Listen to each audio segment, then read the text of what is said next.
Welcome to The Explainer. For over a decade, it felt like the global economy was, slowly finding its footing. But according to the IMF's latest report, that trend just slammed into a wall. It hasn't just stopped, it's actually reversed. So today, we're going to break down what that means for the world's savers, its spenders, and the whole system that connects them. And yeah, it all boils down to this one pivotal year, 2024. This is the year, according to the report, where a decade-long trend didn't just slow down. No, it went into a dramatic, full-on reverse. So the big question is, what on earth happened? So, this brings us to our first big idea, the Great Widening. And let me tell you, this isn't some minor detail buried in the report. This is the central story. It's the headline. And the headline here is pretty stark. I mean, think about it.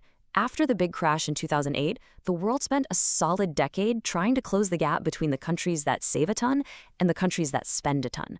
Well, the IMF is basically saying that in 2024, all that progress didn't just stop, it snapped back, and it did it fast. Okay, to really get what's going on, we need to wrap our heads around one key idea. It's called the current account balance. Now, don't let the name scare you. It's actually pretty simple.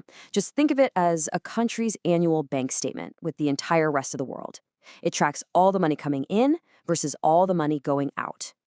So this whole idea basically splits the world into two teams. You've got your surplus nations. These are the world's big savers. They sell way more stuff than they buy, so they end up lending all that extra cash to everyone else. And then on the other side, you've got your deficit nations. These are the world's big spenders. They're buying more than they're selling, and, well, they have to borrow from the savers to cover the difference. Right, so who are the main characters in this story? Who's driving this big change? Because this widening gap, it's not just happening by accident. It's being pushed, and pushed hard, by the biggest economies on the planet. And this chart right here, it really paints the picture. It shows how the IMF sees things shifting.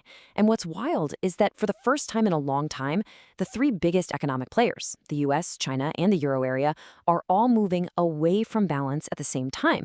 You can see the US is now seen as moderately weaker in its external position, while China and the Euro area are both moderately stronger. So here's the bottom line, the really crucial point. The world's biggest spender, the US, is spending even more. Its deficit is ballooning. At the exact same time, two of the world's biggest savers, China and the Euro area, are saving even more. Their surpluses are expanding. That is the Great Widening in action. So what does the IMF think we should do about this? What's the prescription? Well, for the big spenders like the US, they're saying it's time for some fiscal consolidation, which is just a fancy way of saying, hey, maybe tighten the government's belt a little bit. But for the big savers like China, the advice is the complete opposite. They need to find ways to get their own people and businesses spending more of that cash at home. Okay, so you've got all this change, right? All this talk of a growing imbalance, of the US position getting weaker, but in the middle of all that chaos, one thing has stayed remarkably, almost stubbornly stable. Let's talk about the almighty dollar.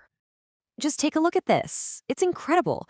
Even with all these economic plates shifting, the US dollar's dominance is completely unshaken. It still makes up almost 60% of all the emergency savings, the foreign reserves that central banks around the world hold on to. And look at the next closest currency. It's not even in the same ballpark. And it's the exact same story when you look at global trade. I mean, the dollar is basically the language of international business. Almost half of all trade is priced in dollars. The report calls this a network externality, which is just a technical way of saying everyone uses it because, well, everyone else is using it. It's a self-fulfilling prophecy.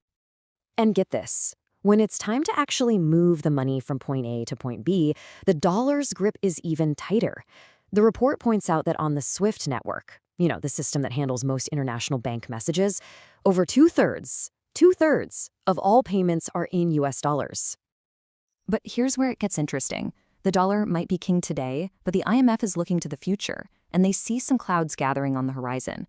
The report actually flags 4 big trends, 4 currents that could potentially reshape the entire system. Yeah, think of these as 4 potential cracks in the foundation. First, you've got this thing called geopolitical fragmentation. Second, the rise of China's own currency. Third, a possible change in America's role as the world's global banker. And finally, just the sheer disruptive power of new technology. Okay, first up, fragmentation. The report is seeing a really clear trend here. Countries are putting up more trade barriers, and they're starting to trade more and more within friendly political blocs. Basically, global politics are starting to build walls around the global economy. Next, number 2, is the slow but steady rise of China's currency, the renminbi. The report sees it being used more and more in international trade, which makes sense given politics and China's own policies. But, and this is a big but, it also points out that its use between countries that aren't China is still super limited. Okay, stirred. The report kind of goes hunting for clues. Are countries getting a little less comfortable relying only on the US to be the world's financial backstop? And it finds what it calls tentative signs. What's a key indicator? Well, central banks are buying up more gold. That's a classic move when you want to diversify away from the dollar. And number 4, well, this is the wild card.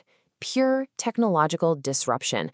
The report points out that all these new digital payment systems, we're talking stablecoins, central bank digital currencies, you name it, they could create brand new ways to send money across borders, maybe bypassing that old dollar-dominated system entirely.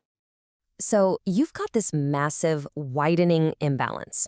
You've got one currency that's still totally dominant, and you've got these 4 big cracks starting to appear in the foundation. Which brings us to the big question. Why should you care? Why does any of this wonky economic stuff matter in the real world? Well, this is not just some academic exercise.